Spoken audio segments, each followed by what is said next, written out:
The coronavirus pandemic has reached a deadly new high just over 4 months after it began. The worldwide death toll passed 100,000 today. That figure includes some 18,000 deaths in the United States, nearly double from a week ago.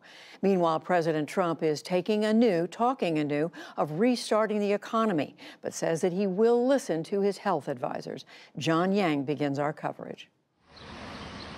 At the end of the week that officials predicted would be the height of the crisis, Dr. Anthony Fauci said things are improving. We're starting to see the leveling off and the coming down. But he cautioned that whenever restrictions are relaxed, coronavirus cases are likely to increase. When we decide at a proper time when we're going to be relaxing some of the restrictions, there's no doubt you're going to see cases. I would be so surprised if we did not see cases. The question is how you respond to them. President Trump said he would form a new task force to get the nation back to business as soon and as safely as possible. We're looking at a date. We hope we're going to be able to fulfill a certain date, but we're not doing anything until we know that this country is going to be healthy.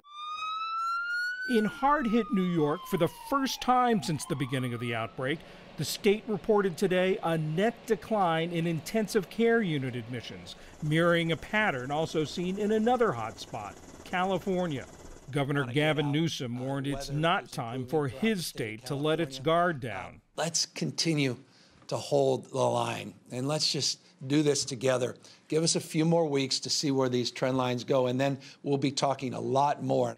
In Los Angeles, Mayor Eric Garcetti's order took effect today, mandating that shoppers wear masks in places like grocery stores and pharmacies, an effort to protect essential retail workers.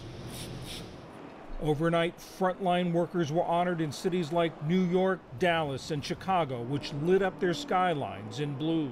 I want to thank you for your hospitality today. In Washington, D.C., which is bracing for a likely surge in COVID-19 cases, the mayor asked churches to move their Easter services online. I want to thank all of our faith communities and religious leaders who are helping us save lives by taking their services online and encouraging members of their congregations to celebrate at home. From Australia to the Philippines, many faithful turned to online Good Friday services, including the Mass Pope Francis said in a mostly empty St. Peter's Basilica.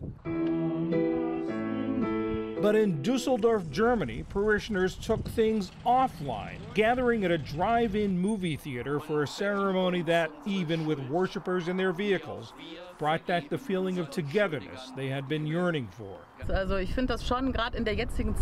the current times, this is a unique opportunity to be with the parish instead of at home. We're here with friends. There are friends all over here in their cars, and we think it's amazing to have the chance to celebrate together. Certainly unforgettable. Meanwhile, European Union finance ministers agreed to a $590 billion package to combat the unprecedented economic fallout of the pandemic. For the PBS NewsHour, I'm John Yang.